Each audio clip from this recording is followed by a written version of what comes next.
Tubers, tubettes, crazy people. What must it be like to be in your 40s and find out that your life is ending up like mine? You're burnout, you're tired, your romantic life is in the toilet, and you need a change. So what do? You hop on a plane and you come over here to the Philippines, and now you're in sleepy little Dumaguete. What is that like? Well, I had the opportunity to meet a man that did just that. So hang in there, and here comes my interview with Chad. Okay, well, I'm here with Chad. Chad, thanks for coming on the channel. You're very welcome. My pleasure, Paul. Tell me something. How old are you, young man?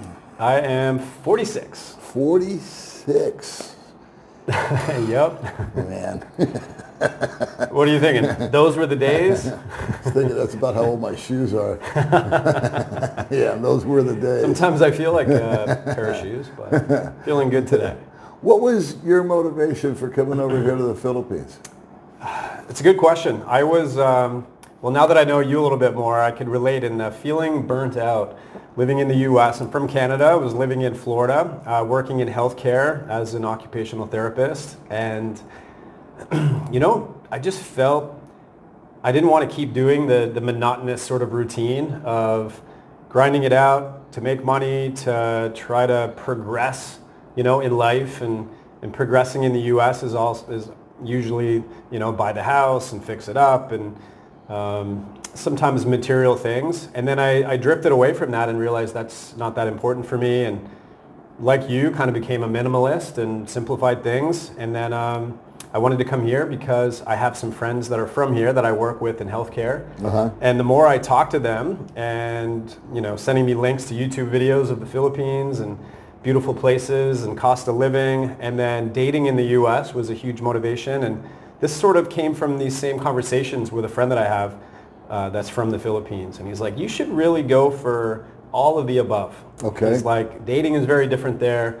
Filipinas are very different than American girls. Relationships are different. And the more I looked into it, you know, watching YouTube and talking to them, it just became a mission that I put myself on to make it happen. And yeah, I ended up working towards getting my house rentable, and worked on getting a second house, and so I could rent them out and make it feasible for me to come over here, earn a little bit of rental income, and come over here and get away from that feeling of, you know, feeling burnt out, and start to evaluate my life and direction I'm going in career-wise, try something different. And I think a lot of people can relate to that, like coming to a place where it's affordable so you can take a little bit of a deep breath and exhale and say, okay, I got some time now.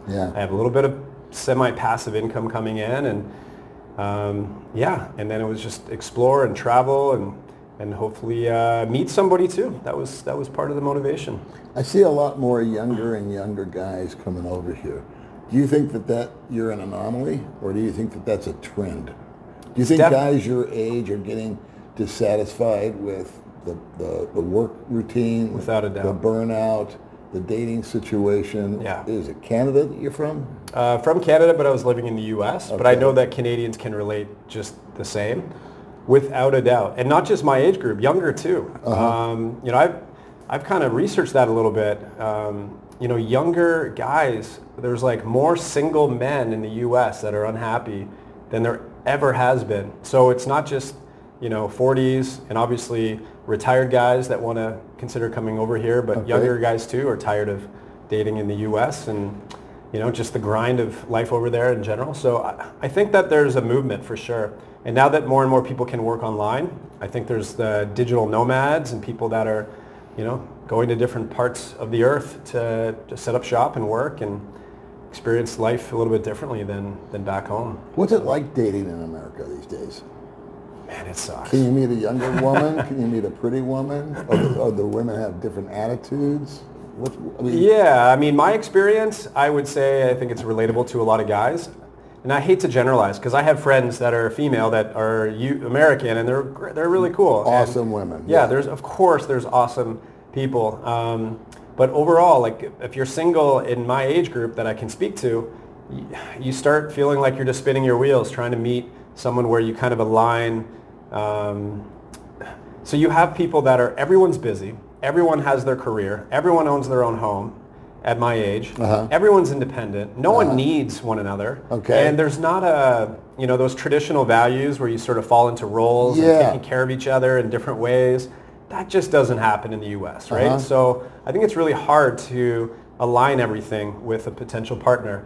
And people have the feeling like, if it's hard, I'm out, So you don't have that feeling of, like, everyone is just focused on doing their own thing, and they don't want to. And there's also, you go back to online dating at home, you're like, well, if you feel it's hard, well, you just go back online and start swiping again. And I don't know, like, there's definitely a vicious cycle happening in the U.S. where people are not settling into any kind of meaningful relationship, and it's just chronic dating and unhappiness. And I know guys, there's something big missing in that. I can't speak for the girls there and how they feel, but guys are looking for something more in a partner. A lot of guys are, that I feel, the Philippines and other countries, they think that they can find that, right? In some of the traditional values that I was talking about, and feeling appreciated, not having that entitled feeling where, I don't want to sit here and bash, the U.S. and dating there too much, but there is a little bit of that,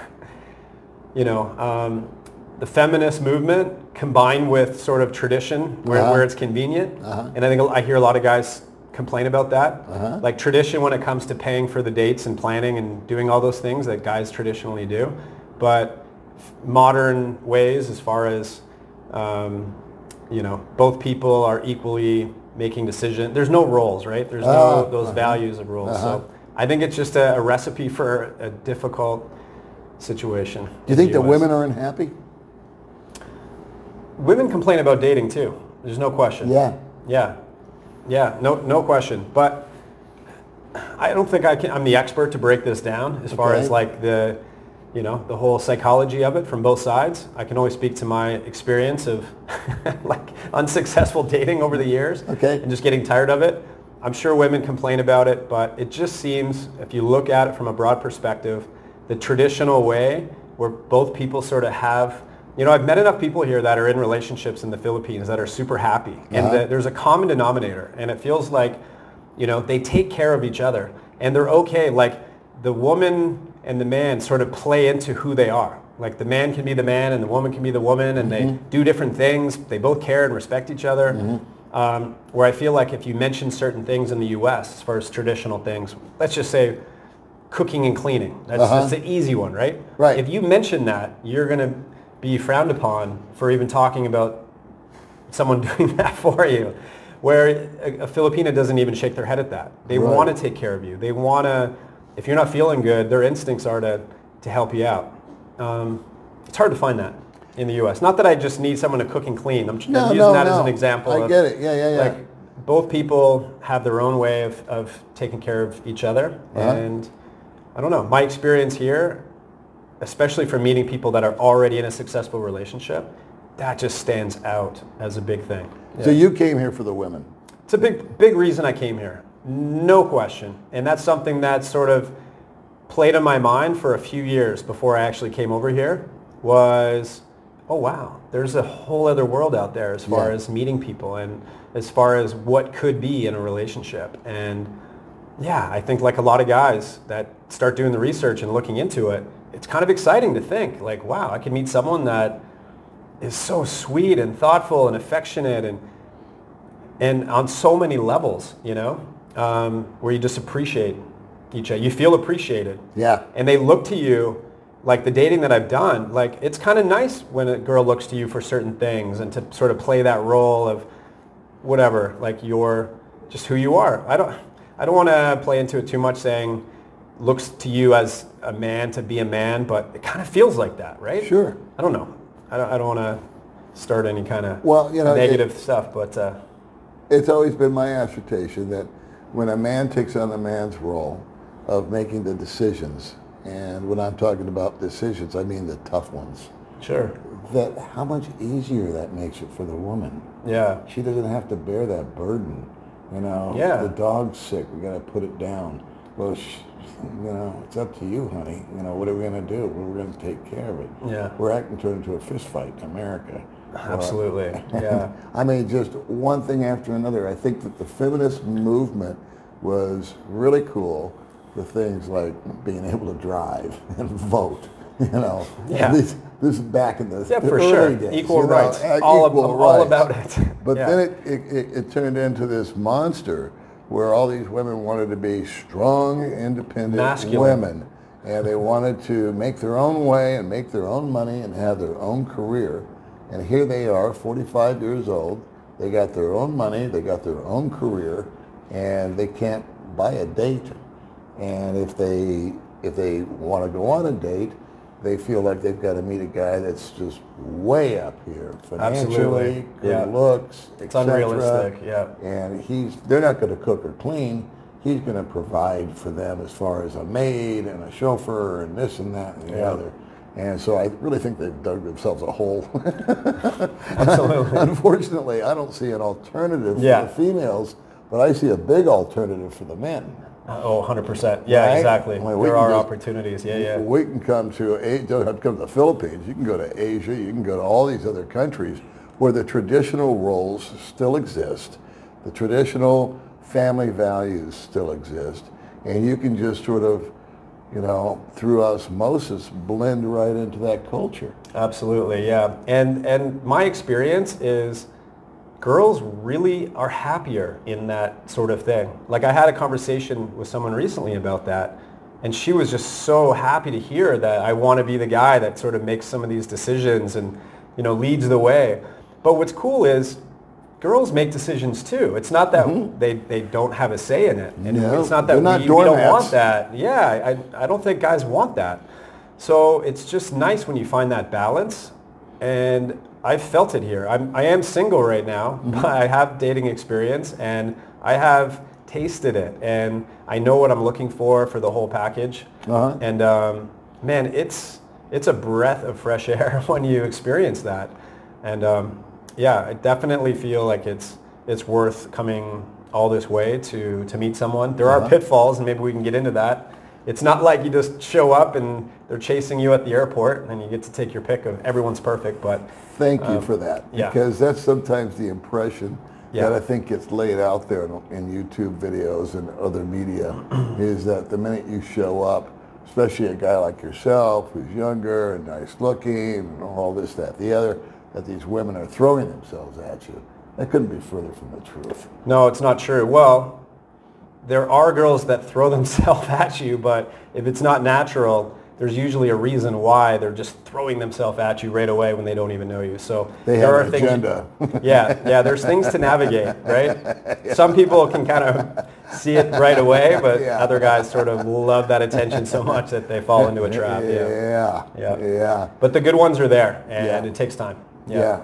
So when you initially got here, how long have you been here? I've been here over a year now. Yeah, Over a year. Yeah, wow. I came here, it was October of last year. I did go home for a couple of months to see my family and check on my properties in Florida and stuff. And that was actually the time where I'm like, okay, can I live back here again? And looking into my work options as an OT. And it took about a month for me to realize, like, oh, this is going to be tough. Like, I don't know if I can do this. Like the dating, I kind of tried that again. Went on a few dates, and it was just an instant reminder. Like the last date I went on in the U.S.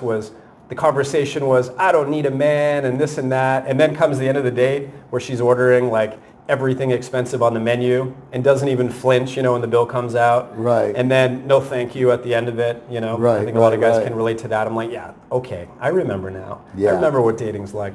Yeah. And everything, the lifestyle. So after 8 months of traveling here, going back home, I was craving it. I wanted to get back. Yeah. And I kind of started something here. So I'm back here now, and it's been a total of a little over a year of time spent here in the Philippines. And man, it feels so good. It's changing my whole perspective on my future plans. It's weird. I came here for a temporary getaway because I was burnt out, maybe meet somebody. Now I'm thinking I'm meeting guys like you and other foreigners that have actually made the move here and live here full time. And you travel around enough, you start to see yourself like, oh, there's a life here. There's like a longer term setup potential here. So there's just things to work out. I'm not retired. I don't have enough income to just fully retire. So it's working out the income and figuring out, how you can make it sustainable. But man, life is good. It's not perfect here, I always tell people that. Dating's not perfect. Life is not perfect, but it's freaking awesome. How's your stress level? Oh, stress has gone way down. Stress has gone way down. I felt it right away. Again, when I went back home, just the pace and the conversations even. There's just a little bit of a toxic thing going on in the West right now, in the U.S., whether it be political or just everything. And when I'm here, no one talks about that stuff. No. You notice that? It's Yeah. Conversations are about, what waterfall do you want to go check out? I know. Or, how's your love life going? And let's meet for coffee. And, everyone's productive and busy and living fulfilling lives. But our focus is just on enjoying life, Yeah. Minimalism. Was that something that you were starting to embrace prior to coming out here?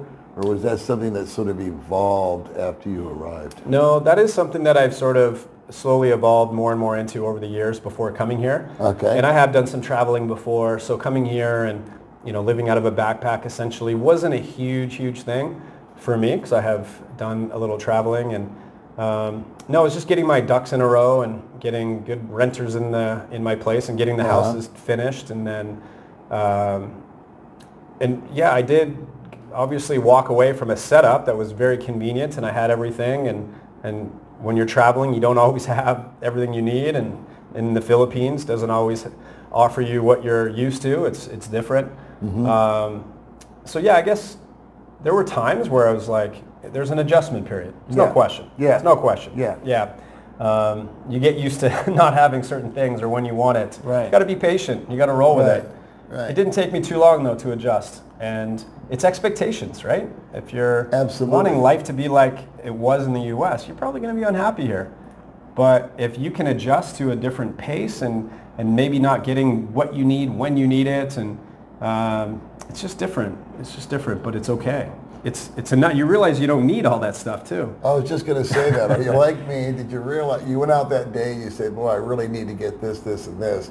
You can't get it because for whatever reason. You come home and you go, well, life goes on. Exactly. Yeah, you do. You learn that pretty quickly that if you don't have it, it's okay. Well. Yeah. Honestly, you're absolutely right. No, I have evolved even further. You know what? Maybe it was a bad idea. I'll just shine it on. Yeah. Let's spend the money on something else. Yeah. Well, you know what's funny? Yeah, even living out of a backpack over the course of a year, I have managed to even lighten the load even more. It's like, wait, even my backpack has too much stuff. Yeah. It's like, I'd rather have less. And I'd rather, you rent furnished places. Right. So if you're here to stay long term, you can rent a place with everything you need. You have a few outfits and a few things. There's not much else you need. Get a scooter, make some friends, you're good to go. When you're traveling around, there's certain things that I'm glad I have. Mm-hmm. I like to snorkel, and I brought that with me, and portable fishing rod. It really depends on what you're into, but that's it. I've lightened the load to where it's like it's pretty easy to pack up and go to the next city and check it out or explore the islands. And how have you met girls? What's been your MO? I mean, has it been the online thing? Have you approached them in person? Mm-hmm. Did they approach you? What's the dynamics behind that? It's a good question because there's sort of something for everyone as far as meeting girls here. I have done for sure the online thing. I did it before I came the first time, and I've done it, off and on since I've been here. I haven't been online for a little bit now, but I've met people that have found successful relationships online, and it's possible. The problem with online is that there is so much to filter through to find what you're looking for, and of course, you're not right in front of them. You're not sitting having a conversation, so you're not getting the full, true person. Uh-huh. So it can be a big time waster for sure.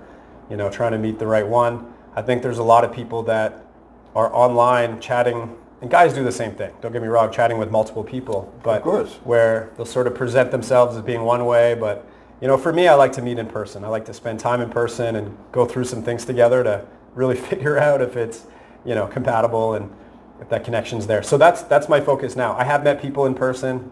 Do they come up to me? I have people like smile and wave. Filipinos are very friendly. They can be very shy, but a lot of them will giggle and smile and wave at you as you're walking by, and they'll at a minimum, just say hi. And so there's opportunities to like start conversations on any given day, just by a simple hello and a smile, right? So I think for my opinion on it is meeting in person is way better, but you need time, right? So if you're living here, it's one thing. Right. You got time. You can just like get to know someone that works at the mall and you see her twice a week, and by 4 weeks, now you kind of know her. Now you're like, hey, I'm really enjoying, our conversation when I come through here. Yeah. Why don't we grab a coffee sometime? Yeah. Well, that's ideal. And I think that puts people at ease, and they're like, all right, I kind of know him a little bit more now too. So it's good for both people, but you have to have the right setup to be able to do that. So online is convenient, so a lot of people go to that. When you did finally go on a date, yeah, like your first one or your second one or whatever, what was that experience like? Was it weird? Because they're so shy at first. I mean, for sure. Can you kind of embellish on that? Absolutely. So the first person that I met her online, and she was from the province. And I'm not going to lie, like our getting to know each other was sort of like limited because of the shyness or because of sometimes the language barrier. We did some video calls, and it seemed good and friendly, and I could tell she was really nice, but I needed to meet in person to sort of figure that out. But when I came here, I was new to the Philippines. I had never been to the province. I didn't know what to expect. I had never been in a tricycle. I've never done anything. I didn't know what homes look like out in the province or little sari-saris. I didn't know about anything. I literally flew in, went to IT Park, and I'm like, all right, this looks familiar. Yeah. And then from IT Park, I went to not the touristy part of an island, and then met someone, and yeah, it was an experience for sure. So the challenges are there when you're meeting someone in that environment versus someone that lives in the city and is interacting with foreigners and is comfortable. There's a shyness, there's a language barrier, there's a cultural difference that takes time. And I think, that relationship in a nutshell didn't work out. A lot had to do with what I perceived as limited compatibility. Okay. And I think a lot of that was just legitimate, I don't think this is the right fit, but a lot of that also was me not understanding that it takes a long time to get to a place where you can be comfortable and converse, where maybe that person who's not used to interacting with foreigners, you're not getting the true self yet. Like they're very reserved and they're unsure, and a lot of times I've heard they get embarrassed if they don't speak English well, so they don't say anything. And yeah, so and then the perception is like they're not interested, or there's nothing to talk about, or where's the connection? And Americans or Canadian, like we're used to like dialogue on a conversation and banter and sense of humor and sarcasm and different things. So all of that isn't necessarily going to be there right away. So over the course of months of being here and meeting different people, I've talked to more and more people that said, oh yeah, my girlfriend used to be like that, but now all we do is joke around. So that's something to really consider. You gotta, if you're meeting someone that's not used to that kind of Have you found it easier over time as you gain information, as you talk to more guys, as you have more experiences? Are you finding that it's like, okay, you're on date number 7 this time, and you say, oh, okay, this looks familiar, but it's not shocking you like it did the first time? I can navigate all of it a lot better. So whether it be someone that's shy or someone that is used to interacting with foreigners, it's still easier to sort of connect with someone where you can get the banter going. I mean, just that's part of like the early stages of dating, you're just kind of joking and flirting and stuff like that. So it's easier, but I've learned a lot to navigate conversation with people that are more shy. I think for me, it's just finding the right fit where it's like, you can see yourself with that person. And we had a conversation before where you sort of shared that same thing. It's like, okay, I can enjoy some time with this person, but can I see myself with them in 5 years? Can I feel like I can trust this person? This person is going to make me happy and I want to make her happy, and you can kind of imagine everything, right? Is that your ideal woman? Is that what you're looking for? No, for sure. Something, I mean, I've dated on and off for years now, and sometimes it's like, well, I just want to sort of date and not think too much about it, and then there's other times where I'm like, I feel a little bit more motivated to try to find someone for a relationship with more meaning. But lately, that's my motivation, is to meet someone for like a long-term. But you're not one of those guys that's just into a high body count. No. Thank God. No, that's not at all. Like my whole... I knew you weren't, yeah. but I had to bring that out because every blue moon I bump into a guy and that's his motivation. And to me, it's just so disappointing.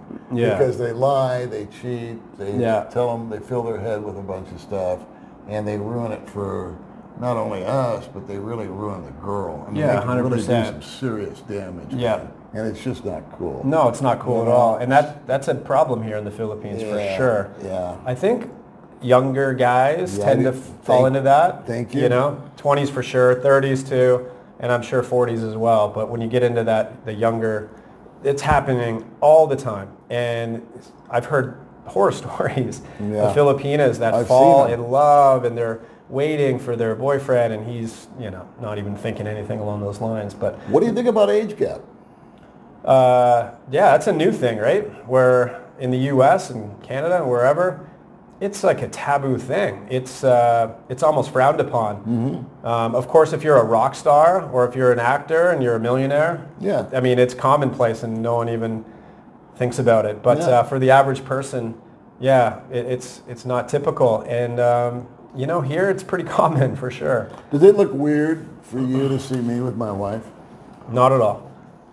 No. So there was definitely times when I came here early on and you're walking around IT Park, you're at Ayala Mall and you'll see a huge age gap. You'll see a guy that's, 60s, maybe even 70s with a girl that's as young as 19, 20, 21. So you do see this. And for sure it's head turning. It's like, wait, what? Yeah. And then your mind starts to go like, what's the arrangement? Like, how does that work? How did he meet her? Yeah. Or, and sometimes you doubt it, right? And you think, well, is he just paying her and all that? And there's some of that, but there's definitely times where, no, it's a legitimate relationship where both people are super, super happy. I've met enough people now where, there's age gap relationships that are quite healthy. Mm-hmm. It's a little bit of everything. So my opinion on it is, man, I don't judge anyone. Do your thing. As long as both people are honest with each other and families consent and it's like a genuine, meaningful relationship. Like, who are we to judge? As long as they're old enough to make that decision, and it's not like taking advantage of someone that is so desperate, maybe because they're so poor, and using that as an angle or something like that, right? But no, I think most of the time it's that I've encountered are just healthy relationships. Do you have a preference as far as age of the women that you date? Well, the first girl that I met I feel was too young for me, and part of the compatibility, I think that could have been part of it. Sure. For sure. And so, do I have a preference? Yeah, I think right now I'm mostly focusing on girls that are at least in their sort of later 20s. I was chatting with a girl that was 40, so I'm not too worried about age necessarily if they're well into their 30s or closer to 40. It's about compatibility. I have been drawn to girls that are like educated and sort of like they've experienced some things, and I feel like I connect really well with girls like that. But there's a challenge that comes with that. So for guys that are thinking about meeting a girl that's, let's say she's going to university or she's a nurse or a teacher or anything that's really focused and she's devoted to that, just know that they're not going to have a lot of time. So if you're coming here to hang out and date and meet them, it's not like, let's meet for happy hour like in the U.S. when your nurse girlfriend gets off, you hang out. Where here, it's like they're so committed, and I think they're working on a different level here too. The hours they put in, they have a little bit of time off, and they're like laundry, shopping, go back to the province to see their family, and then you try to make time to hang out. So it's a real challenge to meet someone where I think a lot of guys that are retired here, they're meeting girls that are way more flexible on their schedule, and it works better for them. Awesome. And then you got to sort of weigh the pros and cons and how much money you have to sort of support someone, and that's a whole other conversation. But so when you first got here, was there a major culture shock? Yeah. Some of it was culture shock. When you go to a place like IT Park or Ayala Mall, not really. I mean, I've always called that I know Carefree Chris, a friend of ours. Yeah. And I said, those places are the perfect places for a newbie to show up. Yeah. It's a soft landing. It's a soft landing. You get a little taste of it. Yeah. You know, maybe the food's a little bit different and you hear different language. Yeah. And then you kind of like step just outside of IT Park and then you get to experience the traffic. Yeah. And you're like trying to, how am I going to cross the street? I remember my first week was just trying to figure out how to cross the street. And you just got to go for it. Yeah. And you put your hand out to stop the car. Right. And use the force and you just magically stop traffic that way. But yeah, there's little things like that. Definitely a culture shock when I went into the province and kind of lived that. Oh my God, it's so different. Yeah. Do you see yourself trying to live here full time at some point? Yeah, that's kind of where my mind is really processing all of that right now. Like I was saying, the more I'm here, the more I think it's going to be hard to go back to the lifestyle that I had there. Mm-hmm. And yeah, of course, you have family back home and you miss them and the thought of being far away. Sure. So I think that I can see myself being here more on a full-time basis with, just trips. You go back and you visit and you hang out and you try to find a good balance. Yeah. I kind of think that's where I'm heading right now, into that direction. Okay. I've learned so much about just bigger picture life stuff since I've been here, about what's important, and the rat race is just not for me anymore. Mm-hmm. And the lifestyle that you can have here is, in my opinion, it's better. It's not perfect, but it's better. Yeah. Do you feel like you've learned much about yourself? Yeah, no, absolutely. And some of the times that I spent like out in the province, and you see how happy people are and how adjusted they are to not having literally anything, like just the basic needs, where we're so used to needing so much more and stressing about like what seems so insignificant, when you see how people live with nothing. Yeah. And you're fretting over what countertops you're going to install, and who cares? Right. I mean, I'm guilty of it. There's no question about it. But yeah, you can be happy with less. You can be happier with less, actually. Mm-hmm. And that's something that I've learned. And you focus more on less things and more time to do things you want to do, to spend time with people that you care about and all that. My stress levels have gone down. It's exciting. And I'm starting something new here too, just work-wise, and I just have so many things to focus on now that are just new and exciting, and I love it. So when you wake up in the morning here, is it just like a 180 from when you woke up in America and started your day? Yeah, for sure. I mean, a lot of that has to do with like how I earn my income now, obviously, is very different. So I don't have just a full-time schedule of getting up and going to work, and in that regard. So, I mean, I work out of wherever I want, coffee shop or at home, online. And of course, I have my rental properties, so there's management to that too. So my schedule is kind of what I make of it. Yeah. Okay, cool. Yeah, there's flexibility, and it's a balance between traveling and exploring and just living a normal life. That's what I've been doing more lately, is just sort of living here in Dumaguete and getting a routine going and meeting people. And what's your thoughts on Dumaguete? I love Dumaguete, but when you say Dumaguete, and we were just talking about there's Dumaguete, like the city, where you're like downtown and it's got its own thing. Overall, it's like there's lots of restaurants, lots of coffee shops. There's sort of the boulevard, and there's like a little waterfront where you can kind of hang out. People are mainly friendly. Traffic looks bad, but it flows. It's okay. It's not terrible. It's not like this amazing place. But what I love about Dumaguete is sort of the bigger picture Dumaguete. It is the gateway to some amazing, amazing stuff. And if you like nature, if you like little day trips and exploring, whether it be coastal or mountains and jungle, it is amazing. I was just in the jungle 2 days ago, hiking along a river to a waterfall, nobody around for miles, and it's just you and nature and the fresh air, and that's like not far from downtown. So. And you drove by my house to get there. I found out I did. I didn't even know you were right there. So I love your neighborhood. It's amazing. So there's Valencia, there's Darwin. Yeah. So there's Dumaguete, but there's all these little towns. Yeah, and there's all these little gems of places that you can escape to. Yeah. Hey, I'm craving a cappuccino. Yeah. You can ride your scooter up into the mountain, and there's like little coffee shops at the top of the mountain with a view. Right. Like Highlands Coffee or whatever up that one mountain. Right. There's a few others. There's so many little gems like that. Valencia is such a cool place, and then that's a gateway to more and more things. I love it here. And then you can go to the airport and fly to a lot of destinations. You can hop on a ferry, or you can take a scooter and go up to Iloilo, and it is central to a lot of stuff. It certainly is. Cebu City is a great place to start. I started there, and I think it was good for me. That. But a place like Dumaguete is a great option for some people. It's worth looking into. Yeah. And we'll wrap it up real quick. But what's your impression so far of the expats that you've met out here? Well, fantastic. I mean, I'm sitting here with you and some other expats that I've met, and everyone has been really friendly. I have heard the reputation about like Dumaguete, Dramaguete. I'd like to dispel that if possible, if you believe it.